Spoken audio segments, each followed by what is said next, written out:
Few topics have divided polite society as sharply as abortion. This disagreement stems largely from divided loyalties. St. Augustine, in his masterpiece, The City of God, describes Christians as citizens of two kingdoms, the city of God and the city of man. In that order, loyalty to God's kingdom comes first.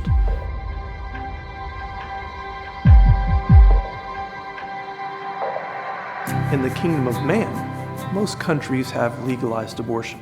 Many people have already had one, and many more endorse and defend abortion policy.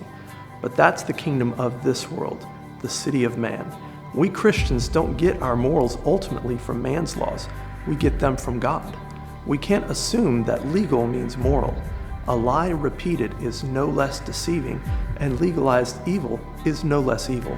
Of course, we should still be good citizens as far as we're able.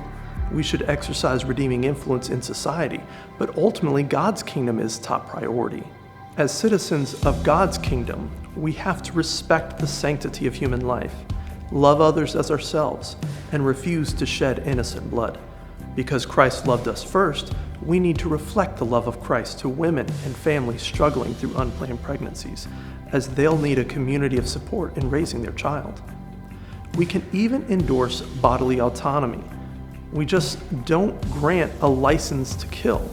That's because autonomy is balanced with responsibility. As the Apostle Paul explains, we are not our own. We must honor God with our bodies. Remember, it is God who gives us life. We're in no position to take God's gift and destroy it. We don't have that right. That'd be playing God, and the only one fit to play God is God himself, because he ain't playing. There's a bit of irony here. Conventional wisdom says if we put God's kingdom first, we'll be so heavenly minded we're no earthly good. But in reality, the more heavenly minded we are, the more earthly good we become. We care more about others when we love God first. We are more invested in community improvement, helping our neighbors, and fighting injustice when we're serious about God's commission to do justice, love mercy, and walk humbly with our God. When our highest loyalty is to God's kingdom, we're empowered as redemptive influences in society.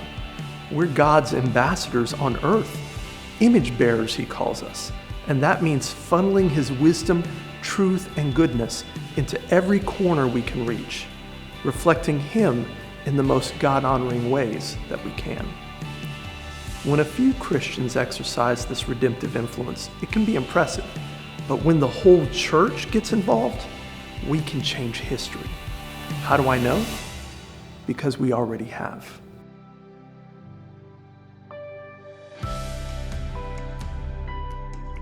Abortion isn't the first threat to the dignity of human life. History is riddled with violent oppression and injustice. But Christianity has been instrumental in expanding humanitarian law to include more and more populations: women, children, convicted felons, people with disabilities, war criminals, immigrants, minorities, and more. Thanks to the redeeming influence of Christians within the city of man, we've seen the abolition of gladiator games and infanticide in ancient Rome.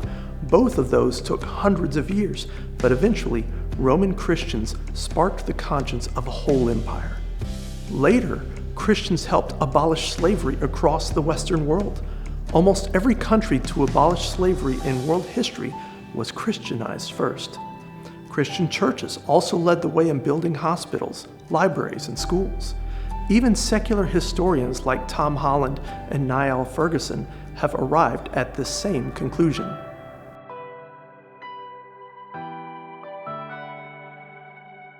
Christianity overall has an antiseptic effect on corrupt society.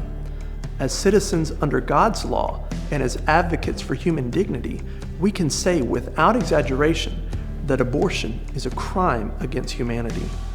It's a violent oppression against fellow humans, and on a scale we can barely imagine. Abortion is also legal in most countries, but apartheid or slavery were once legal too. The very concept of a crime against humanity is that some things are still horribly wrong even when society says it's all right. The International Criminal Court defines a crime against humanity as any of the following acts, like persecution, torture, forcible transfer, or enslavement, when committed as part of a widespread or systematic attack directed against any civilian population and knowledge of the attack. Abortion meets all the criteria. As for persecution, that would include killing inconvenient human beings. Torture occurs in second and third trimester abortions, where pain-capable children in utero are dismembered and crushed, often while squirming to avoid the surgeon's forceps. Forcible transfer would include first trimester abortions, which kill the fetal victim by forcing them out of the womb before they're viable. Enslavement could refer to abortion choice law, as it dehumanizes the child in utero, treating him or her as disposable property. Abortion is also widespread, being the most prolific mode of killing in world history. Abortion would also count as systematic, being institutionally sanctioned and established at clinics across the globe. Abortion would even be an attack on a civilian population, since it violently and intentionally harms, killing non-criminal, non-combatant family members. As for knowledge of the attack, everybody knows about abortion.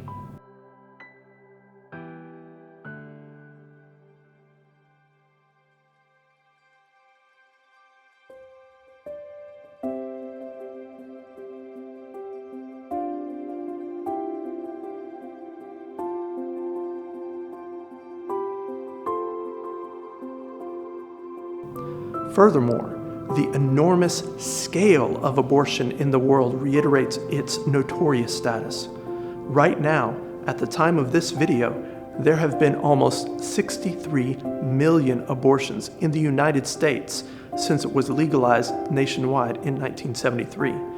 That's more than 10 times the number of casualties in the Holocaust under Nazi Germany. If that number of abortions were the population of a country, it would be the 23rd largest country in the world, behind Thailand and ahead of South Africa. On a global scale, there have been more than 1.6 billion abortions in the world just since 1980. That level of killing is unprecedented. Compare that with all the casualties of war and government actions in the 20th century, the bloodiest century in recorded history. In that century, there were about 203 million people killed. That means that compared to all the wars, genocides, and government slaughters spanning 100 years from 1900 to 1999, there were still about 8 times as many human beings killed in abortion, just in a 41-year span from 1980 to 2021. If that 1.6 billion were the population of a country, it would be the largest country in the world, surpassing both China and India by more than 200 million human beings. Without exaggeration, abortion is the deadliest act against fellow human beings in history. As citizens of God's kingdom, it is unconscionable for us to let the death march continue without interruption. We cannot be silent. We have a duty before God to raise our voice on behalf of billions of silent screams.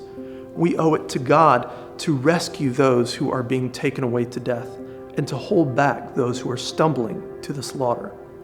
Sometimes people push back, supporting abortion by claiming no one knows when human life begins, but that's willful ignorance at best.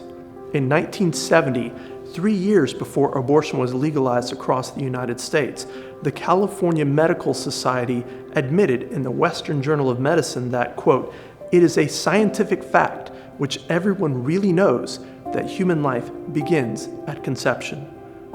The medical and scientific consensus has only grown since then. For example, Dr. Maureen Kondik, in her landmark article, "When Does Human Life Begin?" summarizes this consensus position, saying, "The conclusion that human life begins at conception is not a matter of religious belief or societal convention. It is a matter of objective, scientific observation. In light of the evidence, alternative views of when human life begins are scientifically unsound." Sometimes, people will grant the conception definition of human life, but object that the fetus still isn't a person.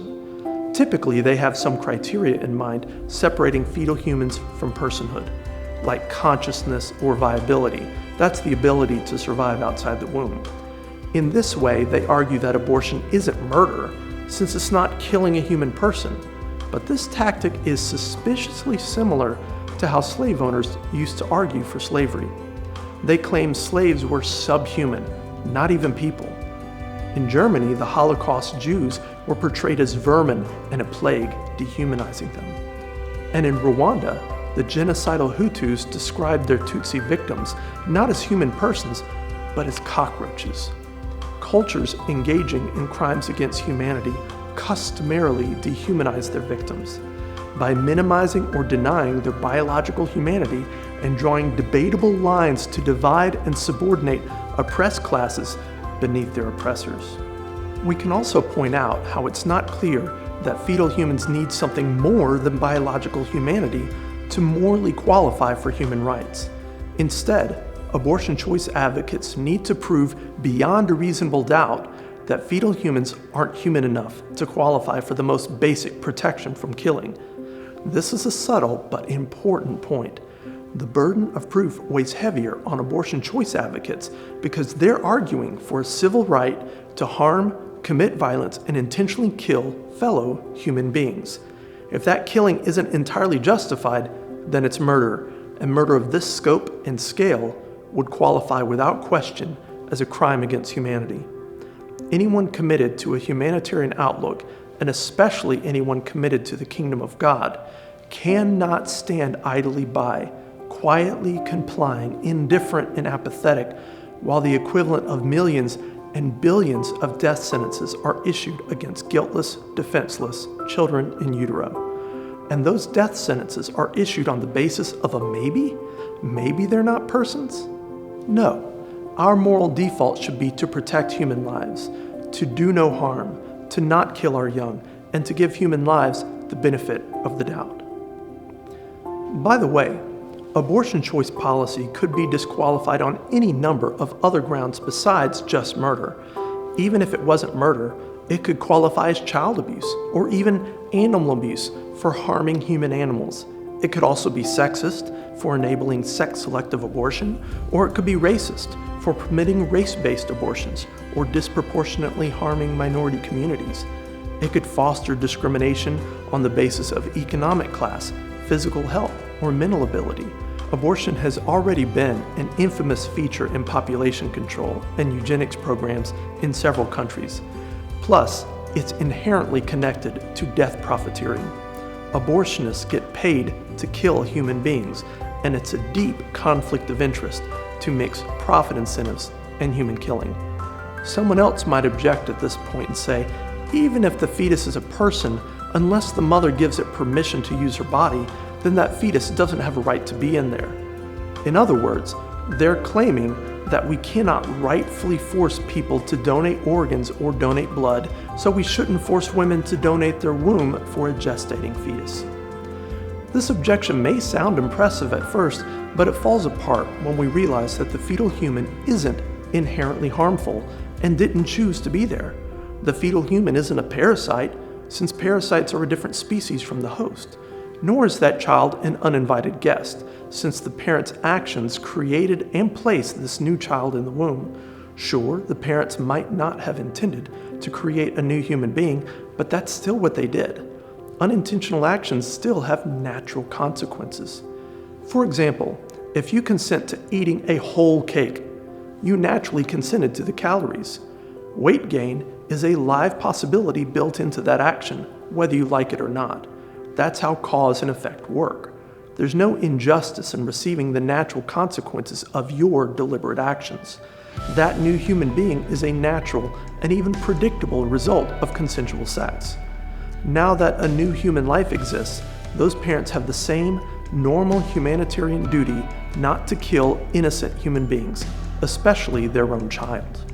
Even in cases of rape, where there was no consent, the normal humanitarian duty remains. No one should kill innocent human beings. It's better to suffer injustice than to cause suffering or commit injustice. If anyone should be killed for that rape, it's the rapist. Sexual assault and trauma are horrific hardships not to be downplayed. Abortion, however, doesn't fix that. It can't undo the trauma of sexual assault. It might even make things worse, adding trauma upon trauma. Also remember, abortion is more than just asking an unwanted guest to leave your house. Abortion forcibly removes this, quote, guest, killing him or her in the process. Whatever we may think of organ and blood donation, those examples don't justify actively, intentionally killing a human, a healthy, innocent, non-threatening human being. Objections answered, we can now say that abortion is an unprecedented crime against humanity. But ultimately, abortion is wrong not because of the label, crime against humanity, and not because it used to be illegal. Abortion is wrong because it violates God's law, betraying the heart of Christ. It sheds innocent blood. It takes the mistakes of parents and unjustly punishes children for it. It takes a beautiful gift of God and throws it in the trash. It destroys a fellow image bearer endowed by God with human dignity. And it wrongly pits mothers against their unborn children. But we can answer that conflict by saying, let's love them both. We can pray for, support, and honor them both. We can be pro-life, including the mother's life. We don't have to settle for just being pro-birth. As Christians in the world, we stand before God with the great honor and poignant opportunity to be ambassadors of His truth and love. We can join together in the historic fight for life. Jesus came to seek and to save, and so do we. Will you join me in promoting the sanctity of life and help bring an end to abortion choice culture?